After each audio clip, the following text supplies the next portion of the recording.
You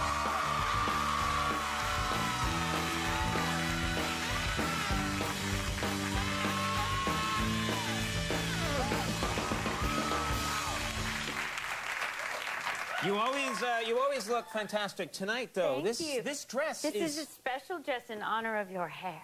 Okay. Do you want to borrow it? It would look great. Because they're both super sexy? Yes. I didn't think It's so. kind of like burnished. Burnished? Is that when I have a burnished thing? Yeah, I thought it was sort of a clown pompadour. orange. Yeah, okay. No. It's gorgeous, too, the way it's beautiful. I don't want to be embarrassing, but... Thank you. I appreciate it. Now, I like my job. Now, welcome to the show. Sweet, thank you. Thanks nice for being to be here. And I want to ask you something. You did a movie recently. I read this today. You were working recently on a movie, and it required you to work with a chimp. Yeah. And I'm curious about this because I have a strong opinion about chimps. I've worked in comedy sketches with chimps before. Oh. I think they're creeps. I really do. I think, yeah. This is what I think about chimps. I was in Shaggy Dog, where we had dogs and cats, chimps, snakes, rats, bunnies. Right. And children, Right. I think. So it covered the gamut. And we had this one particular chimp, his name is Mowgli, and I loved him. I was fascinated. Now, take into consideration, the trainers were always there, and they were always reminding me, okay, he has the power of 30 men. Right. They're strong. Yes, and when I've worked with chimps, they like shove you and knock you around. And see, that's fun. That's fun for them. It's not fun for me. The strength of 30 men. I understand. With these chimps. It's true. So I had these trainers, and I would play with Mowgli, and they would scold him if he got at all. He would want to get excited, and he would like shake my limbs. You know what I mean? And so they'd try to control him. And then when they controlled him, what he really liked to do was to practice buttoning and unbuttoning my clothes, basically. Because they're kind of like toddlers, you know, they're like learning. No, they're kind of like perverts, I think. Let's define our terms here. First of all, are you sure this was a chimp and not like a guy in a chimp outfit? It was a little like that. But we were on the steps of City Hall in LA, and we were there for like a week. Right. And all the paparazzi were over there, but you kind of forget about him after a while. So Mowgli has unbuttoned my shirt and is actually like just kind of examining, and that's the picture that, of course, was in the magazine. Yeah, I saw there was actually a tabloid photo of a chimp looking in your open shirt. Yes, and then it said that blew my mind. Did it? I know, it was a little freaky. It was a little freaky. My mom didn't like that either. And it said, Kristin is obsessed with this chimp, and he comes to her trailer. No. I'm telling you, this chimp is going to be trouble. You're going to start getting weird phone calls from this chimp. Well, then the other chimp, there's a little baby, not chimp, a capuchin monkey, and she liked my phone.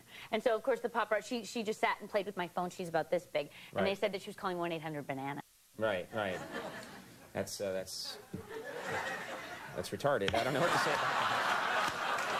Well, the tabloids got it. I got nothing to say about that. Yeah, that's so need to fill copy. That's exactly what they came up with. That's exactly right. Now, you've of course had all this success. Everybody knows who you are now. Sex and the City, this huge smash hit. But before that, like many actors, you had to struggle. And you did commercials. Oh, yes, tons. And that can be, I think a lot of people think that that's easy work, but it's not easy. Oh, it's so difficult. I mean, it set me up well for my other job because it's so technical and strange. Like, I did well. I was so happy to have them. But one of my big ones was Big Red Gum. Big Red Gum. Big Red Gum, it's very, very, like, intense. And you have to load the gum properly. Why do they call it load the gum? Why not just put the gum in your mouth? I don't know. They take it very, very seriously. And there's, like, a whole third callback all about loading the gum. You have to bend it. You have to like put it in your mouth, and it has to bend at a certain point.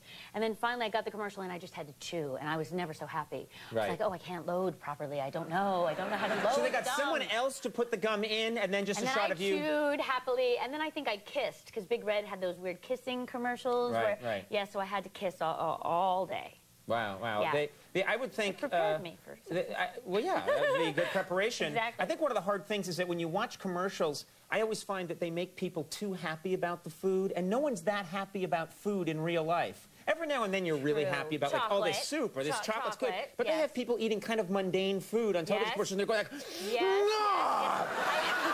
No! I had to do peanut butter, and I actually hate peanut butter. All my life I've hated peanut butter, and I had to eat the peanut butter, and it was very technical, weird, like you had to take the spoon and then put it, and then, oh, you're supposed to like light up, you know, like... Right, it's like orgasmic. Yes, again, it set me up very well for... Yeah, it's very strange. Yeah, again, it was all good training. My biggest problem is Olive Garden commercials. Because I'm going to get in trouble for this, but I don't care. They had this commercial where they said, I bring Papa from the old country. He's been a chef in the old country for years, and I brought him to Olive Garden, and it shows that guy going like, this is better than anything I ever had.